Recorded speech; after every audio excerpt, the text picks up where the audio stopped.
4 box 4500 ಪುಟ 200ಕ್ಕೂ ಹೆಚ್ಚು ಜನರ ಹೇಳಿಕೆಯನ್ನ ಈ ಚಾರ್ಜ್ ಶೀಟ್ ನಲ್ಲಿ ಉಲ್ಲೇಖ ಮಾಡಲಾಗಿದೆ.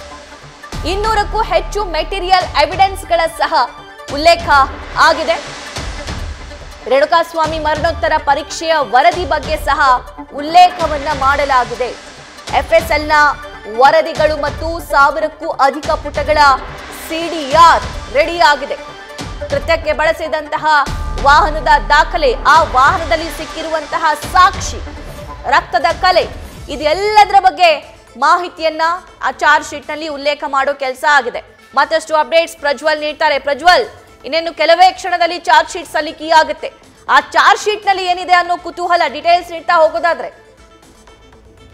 ಸಭಾ ರೇಣುಕಾಸ್ವಾಮಿ ಹತ್ಯೆ ಪ್ರಕರಣಕ್ಕೆ ಸಂಬಂಧಪಟ್ಟಂತೆ ಈಗಾಗಲೇ ದರ್ಶನ್ ಅಂಡ್ ಗ್ಯಾಂಗ್ ವಿರುದ್ಧ ಚಾರ್ಜ್ ಶೀಟ್ ಏನಿದೆ ಅದು ಸಂಪೂರ್ಣವಾಗಿ ರೆಡಿ ಆಗಿತ್ತು. ಅದರ ಸ್ಕ್ರೂಟಿನಿ ಕಾರ್ಯ ಕೂಡ ಸಂಪೂರ್ಣವಾಗಿ ಮುಗಿತ್ತು. ಇನ್ನೇನು ಕೆಲವೇ ಕ್ಷಣಗಳಲ್ಲಿ ಕೋರ್ಟ್ಗೆ ಚಾರ್ಜ್ ಶೀಟ್ ಅನ್ನು ಹಾಜರುಪಡಿಸುವಂತಹ ಒಂದು ಕೆಲಸವನ್ನು ಸಲ್ಲಿಕೆ ಮಾಡುವಂತಹ ಒಂದು ಕೆಲಸವನ್ನ ಮಾಡ್ತಾರೆ.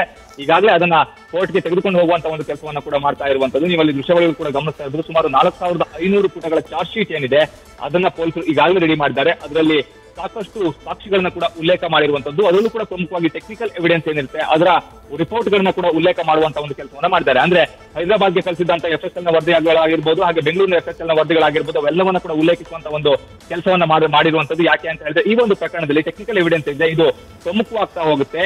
ಇಲ್ಲಿ ಪ್ರಮುಖವಾಗಿ ಆರೋಪಿಗಳು ಯಾವ್ಯಾವ ರೀತಿಯಲ್ಲಿ ಆ ಕೃತ್ಯವನ್ನ ಎಸಗಿದ್ದಾರೆ ಅನ್ನೋದ್ರ ಬಗ್ಗೆ ಕೂಡ ಒಂದು ಮಾಹಿತಿ ಲಭ್ಯವಾಗ್ತಾ ಹೋಗುತ್ತೆ. ಚಾರ್ಜ್ ಶೀಟ್ ನಲ್ಲಿ ಸಂಪೂರ್ಣವಾದಂತಹ ಒಂದು ಮಾಹಿತಿಯನ್ನು ಉಲ್ಲೇಖ ಮಾಡುವಂತಹ ಒಂದು ಕೆಲಸವನ್ನ ಮಾಡ್ತಾರೆ. ಈಗಾಗಲೇ ಡಿಸಿಪಿ ಅವರಿಂದ ಚಾರ್ಜ್ ಶೀಟ್ಗೆ ಸಂಬಂಧಪಟ್ಟಂತೆ ಅಧಿಕೃತವಾದಂತಹ ಒಂದು ಸಹಿಯನ್ನ ಕೂಡ ಪಡೆದುಕೊಂಡಿರುವಂತದ್ದು. ತನಿಖಾಧಿಕಾರಿಗಳು ಅನಂತರದಲ್ಲಿ ಹೋಗಿ ಅವರು ಎಸ್ಪಿಪಿ ಅವರಿಗೆ ಅದನ್ನ ಸಲ್ಲಿಕೆ ಮಾಡ್ತಾರೆ. ಅವರು ಕೋರ್ಟ್ಗೆ ಸಲ್ಲಿಕೆ ಮಾಡುವಂತಹ ಒಂದು ಕೆಲಸವನ್ನ ಮಾಡ್ತಾರೆ. ಅಂದ್ರೆ ಈ ಒಂದು ಪ್ರಕರಣಕ್ಕೆ ಸಂಬಂಧಪಟ್ಟಂತೆ ನಾವು ಪ್ರಮುಖವಾಗಿ ಗಮನಿಸ್ತಾ ಹೋದ್ರೆ ಇಲ್ಲಿ ರೇಣುಕಾಸ್ವಾಮಿ ಹತ್ಯೆ ಆದಂತ ಸಂದರ್ಭದಲ್ಲಿ ಆರೋಪಿಗಳು ಯಾವ್ಯಾವ ರೀತಿ ಪ್ಲಾನ್ ಮಾಡಿದ್ದಾರೆ ಅನ್ನೋದ್ರ ಬಗ್ಗೆ ಆಗಿರ್ಬೋದು, ಹಾಗೆ 17 ಆರೋಪಿಗಳ ಸ್ಟೇಟ್ಮೆಂಟ್ ಆಗಿರ್ಬೋದು, ಮತ್ತೆ ಉಳಿದಂತ ಆರೋಪಿಗಳ ಸ್ವಇಚ್ಛಾ ಹೇಳಿಕೆಗಳಾಗಿರ್ಬೋದು, ಹಾಗೆ ಪ್ರಮುಖವಾಗಿ 164 ಸ್ಟೇಟ್ಮೆಂಟ್ ಆಗಿರೋದು, ಪ್ರತಿಯೊಂದನ್ನು ಕೂಡ ಉಲ್ಲೇಖ ಮಾಡುವಂತಹ ಒಂದು ಕೆಲಸವನ್ನ ಮಾಡ್ತಾರೆ. ಅಂದ್ರೆ ಯಾವ ರೀತಿಯಲ್ಲಿ ಆರೋಪಿಗಳು ರೇಣುಕಾಸ್ವಾಮಿ ಅವರನ್ನ ಕರೆದುಕೊಂಡು ಬಂದ್ರು, ಅದೇ ರೀತಿಯಲ್ಲಿ ಶೆಡ್ಗೆ ಯಾವ ರೀತಿಯಲ್ಲಿ ಕರೆದುಕೊಂಡು ಹೋದ್ರು, ಅನಂತರದಲ್ಲಿ ಹಲ್ಲೆಯನ್ನ ಯಾರು ಮಾಡಿದ್ರು, ಯಾರ್ಯಾರು ಇಲ್ಲಿ ಹಲ್ಲೆಯನ್ನ ಮಾಡಿದ್ದಾರೆ, ಅನಂತರ ಅವರು ಶವ ವಿಲೇವಾರಿಯನ್ನ ಮಾಡಿರುವಂತದ್ದು ಯಾವ ರೀತಿಯಲ್ಲಿ, ಇವೆಲ್ಲದ್ರ ಬಗ್ಗೆ ಸಂಪೂರ್ಣವಾದಂತಹ ಒಂದು ಮಾಹಿತಿಯನ್ನ ಆ ಒಂದು ಚಾರ್ಜ್ ಶೀಟ್ ಏನಿದೆ ಅದು ಒಳಗೊಂಡಿರುತ್ತೆ. ಕಾರಣ ಏನು ಅಂತ ಹೇಳಿದ್ರೆ ಇಲ್ಲಿ ಪ್ರಮುಖವಾಗಿ ಪೊಲೀಸರು ಈ ಬಾರಿ ಅಂದ್ರೆ ದರ್ಶನ್ ರವರ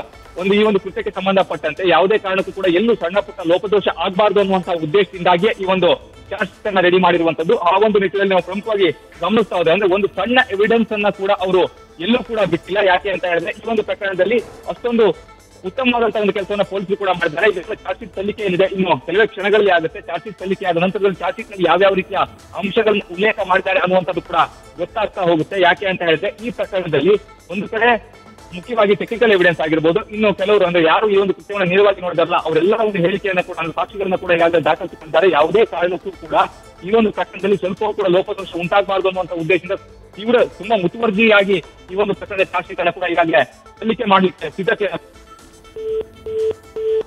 ಕೋರ್ಟ್ನತ್ತ ತನಿಖಾಧಿಕಾರಿಗಳು ತೆರಳ್ತಾ ಇದ್ದಾರೆ ಅನ್ನುವಂತಹ ಲೇಟೆಸ್ಟ್ ಅಪ್ಡೇಟ್ಸ್ ಲಭ್ಯವಾಗ್ತಾ ಇದೆ. ಇಷ್ಟೊತ್ತು ಮಾಹಿತಿಯನ್ನ ಕೊಡ್ತಾ ಇದ್ರು ನಮ್ಮ ಕರೆಸ್ಪಾಂಡೆಂಟ್ ಪ್ರಜ್ವಲ್. Thank you. ಮತ್ತಷ್ಟು ಅಪ್ಡೇಟ್ಸ್ ಅನ್ನ ಮುಂಬರುವಂತಹ ಹಂತದಲ್ಲಿ ಪಡ್ಕೊಳ್ತೀವಿ.